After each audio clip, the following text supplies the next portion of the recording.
मणिपुर में जनजातियों के बीच हिंसा का इतिहास पुराना है, लेकिन वर्ष 2023 के आरंभिक महीनों में राज्य में जो कुछ हुआ उसे लेकर कांग्रेस पार्टी की अति सक्रियता कई प्रश्न खड़े कर रही है। ये वो प्रश्न हैं जिनके उत्तर हर भारतीय को पता होने चाहिए। गृहमंत्री अमित शाह ने इस विषय पर संसद में बहुत कुछ स्पष्ट किया है, लेकिन बहुत सारी बातें ऐसी भी हैं जिन्हें एक सरकार खुलकर नहीं बोल सकती। मौन आप रखते हैं, हमें कुछ नहीं छुपाना, हमारा कोई आदमी इसमें इन्वॉल्व नहीं है। मैं नाम बोलना नहीं चाहता, गृह मंत्रालय के रिकॉर्ड पर नेताओं के नाम है। खोजी पत्रकार विजय पटेल ने इस बारे में कुछ तथ्य सार्वजनिक किए हैं, जिन्हें इस वीडियो में हम क्रम से आपके सामने रखेंगे। मणिपुर की लगभग 400 किलोमीटर की सीमा म्यांमार से लगी है। इस पर कोई फेंसिंग अर्थात बाड़ नहीं लगी है। यहां एक समझौता है जिसके अनुसार सीमा के दोनों ओर 16 किलोमीटर तक रहने वाले कुकी समुदाय के लोग बिना वीजा के एक देश से दूसरे देश जा सकते हैं। यही गलियारा उन स्थानों में से है जहां विश्व में सबसे अधिक मादक द्रव्यों या ड्रग्स का उत्पादन होता है। इसे ड्रग्स का गोल्डन ट्रायंगल भी कहा जाता है। यहां जमकर अफीम की खेती होती है और ये करने वाले अधिकांश कुकी समुदाय के घुसपैठिए हैं जो म्यांमार से आए हैं। नेटफ्लिक्स पर एक प्रसिद्ध वेब सीरीज है नार्कोज। इसमें कोलंबियन ड्रग्स माफिया पूरे देश को हिंसा की आग में झोंक देता है, क्योंकि प्रशासन ने उनके विरुद्ध कार्रवाई शुरू की थी। मणिपुर हिंसा के पीछे भी कुछ ऐसा ही कारण बताया जा रहा है। कोलंबिया में ड्रग्स व्यापार के पीछे अमेरिकी अरबपति जॉर्ज सोरोस का बड़ा हाथ बताया जाता है।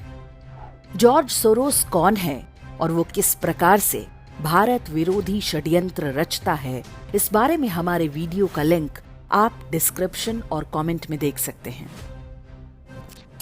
अमेरिकी पत्रिका एग्जीक्यूटिव इंटेलिजेंस रिव्यू के अनुसार जॉर्ज सोरोस ने कोलंबिया में ड्रग्स के धंधे से सबसे अधिक कमाई की। इसमें कोलंबिया का जिलिंस्की परिवार उसका सबसे विश्वस्त साथी था। सोरोस और जिलिंस्की परिवार की निकटता के किस्से अमेरिकी पत्रिका फोर्ब्स में छपते रहे हैं।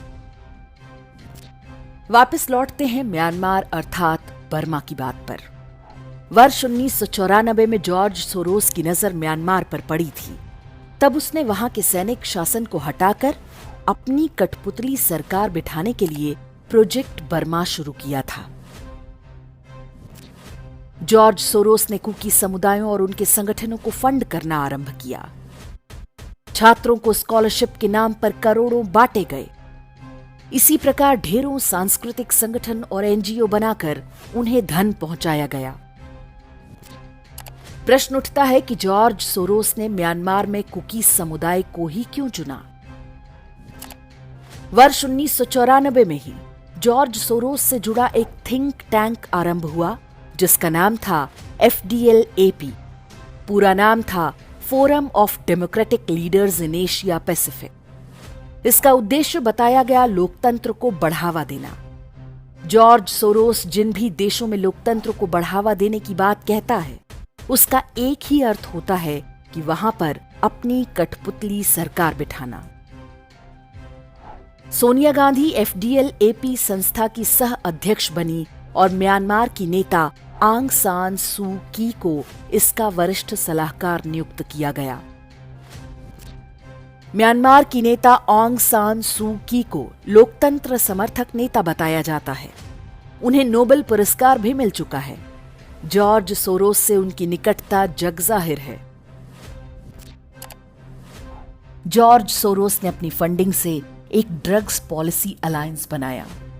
इसका काम विश्व भर में दबाव बनाकर सरकारी नीतियों में बदलाव करना था। वो ड्रग्स से संबंधित अपराधों को डिक्रिमिनलाइज अर्थात अपराध की श्रेणी से बाहर करवाना चाहता था।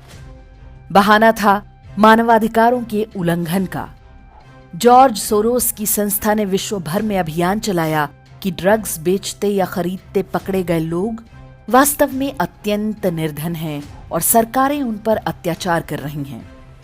उनके विरुद्ध हो रही कानूनी कार्रवाई मानवाधिकारों का उल्लंघन है।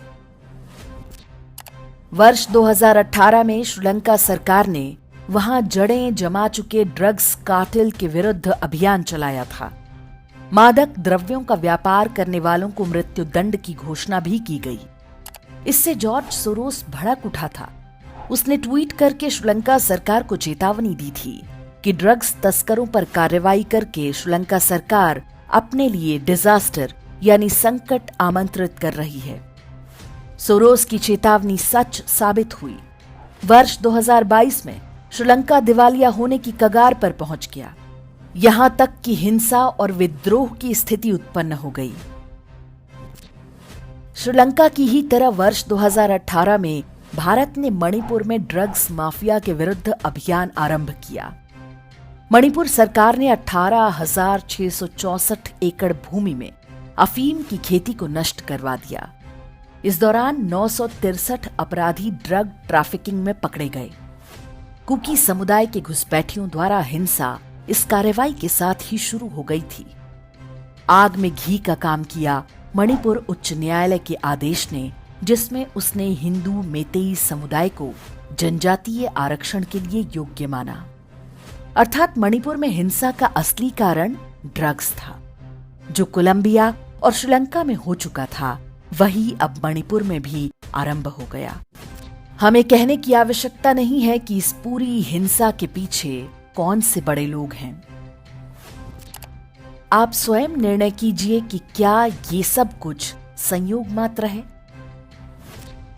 सोनिया गांधी का जॉर्ज सोरोस की फंडिंग से चल रहे थिंक टैंक में प्रमुख पद पर होना, नेहरू गांधी परिवार के सदस्यों से जॉर्ज सोरोस के व्यक्तिगत संबंध होना और दो बार भारत के प्रधानमंत्री बनने वाले मनमोहन सिंह की बेटी अमृत सिंह का जॉर्ज सोरोस के ओपन सोसाइटी फाउंडेशन में काम करना। संयोगों का यह क्रम बहुत लंबा है। सोनिया गांधी का करीबी हर्ष मंदर भी सोरोस के लिए काम करता है। उसे सोनिया ने मनमोहन सिंह के ऊपर नियुक्त नेशनल एडवाइजरी काउंसिल अर्थात एनएसी का सदस्य भी बनाया था। राहुल गांधी ने जब अपनी भारत जोड़ो यात्रा निकाली तो उनके साथ जॉर्ज सोरोस की संस्था ओपन सोसाइटी फाउंडेशन का वाइस प्रेसिडेंट सलिल शेट्टी भी सम्मिलित हुआ। यह भी एक अद्भुत संयोग है कि जॉर्ज सोरोस और गांधी परिवार दोनों के ही निशाने पर अडानी समूह है। दोनों सार्वजनिक रूप से अडानी समूह के विरुद्ध बयानबाजी करते रहे हैं। जॉर्ज सोरोस के लिए अडानी कितना बड़ा कांटा है, ये इसी से समझ सकते हैं कि हिंडनबर्ग की फर्जी रिपोर्ट आते ही सोरोस ने वक्तव्य दिया था कि अडानी संकट से भारत में लोकतंत्र का उदय होगा। आश्चर्य यह है कि भारत का एक भी मीडिया संस्थान गांधी परिवार के किसी सदस्य से कभी ये पूछने का साहस नहीं करता कि उनके जॉर्ज सोरोस से किस प्रकार के रिश्ते हैं। भारत विरोधी इकोसिस्टम चाहता है कि मणिपुर हिंसा को हिंदू बनाम ईसाई बताया जाए। कई लोग अनजाने में उनके इस जाल में फंस भी जाते हैं। ये भी स्पष्ट है कि हिंसा के पीछे मादक द्रव्यों के अंतर्राष्ट्रीय सौदागरों का हाथ था। लेकिन सबसे बड़ी बात ये कि इस सारे संकट के पीछे वही शक्तियां हैं जो भारत को पीछे धकेलना चाहती हैं। संभवतः कांग्रेस को लगता है कि जब भारत अस्थिर होगा तो देश विरोधी शक्तियां उसके ही युवराज को कठपुतली बनाकर दिल्ली की सत्ता में बिठाएंगी। सनातन एकता शक्ति हमारा मुख्य उद्देश्य समाज के सामने सच रखना और जागरूकता लाना है। आप इन वीडियो को समाज जागरूकता के लिए जैसे मर्जी यूज कर सकते हैं। जय श्री राम, जय सनातन।